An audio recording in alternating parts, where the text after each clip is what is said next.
Welcome back to the Reality Report. Joining us now to discuss the Federal Reserve Accountability Act, H.R. 1207, and to help us track down the stolen loot is Congressman Ron Paul. Congressman Paul, welcome to the Reality Report. It's great to have you here on the show. A lot of things are going on in the country today. We've got this new bill you're introducing, the Audit the Fed bill, H.R. 1207. Let's just jump right into it. Can you explain the bill and why we need it? What the bill does, it repeals the portion of the code that prohibits us in the Congress to find anything out about what the Fed's doing behind the scenes, how much they're involved in international financial affairs, what the agreements are, what kind of contracts they are, where all the credit they create goes, which companies they bail out exactly, and which banks get benefits, which countries get benefits, and what the agreements are in international banking. They are completely secretive. When they were established and the GAO existed, the GAO never had explicit authority to audit the Fed. And even in the 50s and the 60s and the 70s, people said, hey, we ought to have the right to do that. But there was never, a real compelling argument to make them do it. But they did make an attempt in 1978. They passed a law that gave the GAO authority to audit the Federal Reserve. But like so much of what they do in Washington, when they pretend they're doing one thing, they're actually doing the opposite. They were responding to the demand to audit the Fed, but in the authority, they excluded certain things, the most important things, and there was a list of 5 things that we weren't allowed to look at. So my bill, 1207, repeals the prohibitions and mandates an audit of the Fed just to find out what they're doing. And right now, there's a lot more interest than there's ever been throughout the history of the Fed, mainly because of this mess that the Federal Reserve has gotten us into. And there is a loud and justifiable outcry by the American people for transparency on what we're doing, especially after the TARP funds, the $700 billion that was appropriated with no strings attached. Now they're saying, where'd this money go? Did it go into whose pocket, and who got the bonuses and whatnot? But now they're starting to realize a lot more funds are involved with the Federal Reserve, where there's hundreds of billions of dollars of appropriated funds that the Congress appropriated. The Federal Reserve actually deals in trillions of dollars that we don't know exactly what they're doing. If the bill is passed and an audit is started, could the audit simply discover that the Federal Reserve is fulfilling its mandate as laid out in the Federal Reserve Act? Possibly, but that's highly unlikely because their mandate is to have stable prices and to be the lender of last resort, but not for the world. And they weren't supposed to bail out countries, which is what I suspect they're doing.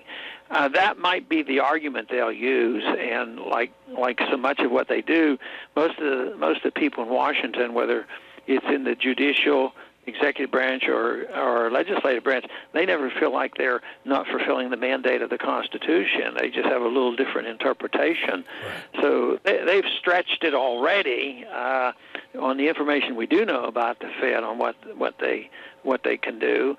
But they're certainly doing. I mean, the one mandate was stable prices and full employment. so I would say they're a total failure in central economic planning. But I wouldn't be surprised if they used that argument. So one of my main concerns is that if an audit were to occur, that with so much corruption that's going on in all the different corporations, that it wouldn't be very difficult for them just to go ahead and cook the books. What do you think about that? Yeah, I think so.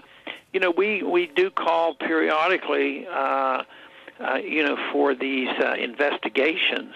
When we look into, say, the 9/11 or assassination, we set up commissions and they investigate. But I've always come to the conclusion that most of the time they end up covering up, and not really getting to the bottom of it and telling us the truth. So the benefit of this depends on the character of the people who are in charge. So if you have the same people who perpetuated the crimes investigating the crimes, you're not going to get much information. Once in a while you get a little bit more when you change parties, but maybe not always. They play politics a bit. But you take what's going on now with the Obama administration and the issue of torture they're going to expose it to a degree. They might not prosecute, but this new administration endorses essentially the same position. Right. They might close down one prison, but then they go to rendition. They might talk about open government at the same time.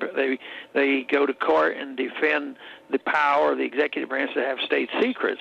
So I think you'd have to always be concerned. If the right people do the audit, you'd have the truth. But some audit is better than no audit. Let me tell you that. Now, who would be the one performing the audit? The government, the GAO, and tell me a little bit more, and tell our viewers a little bit more about the GAO and their responsibilities to government. Government Accounting Office, they do a lot of it. They're supposed to, if you want to monitor any agency, and as government agencies goes, their reputation is probably better than most. They're supposed to be independent-minded, and they're not supposed to be covering up. So if you had to depend on one agency, they're accountants, and they're supposed to go in and look at the books.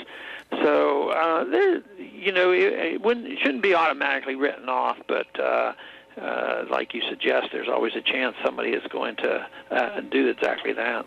Let's shift gears and look at a global currency for a moment here. What danger does a global currency pose to U.S. sovereignty?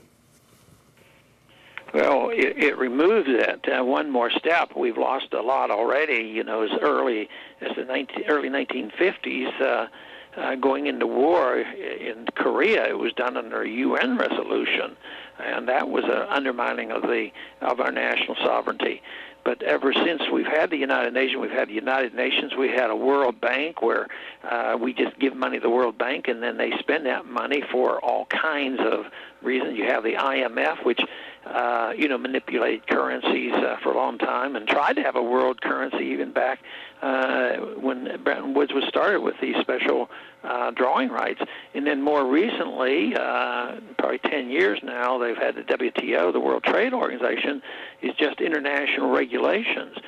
So even if we don't come up with a new fiat worldwide currency here in the next year or two, there seems to be a consensus by so many that we need a lot more regulations. It wasn't freedom. It wasn't the fact that they said it was not it was the free enterprise system that happened. It was a lack of regulations. So now they want to nationalize these regulations, and that's likely to happen. But ultimately, they will have to have a new currency.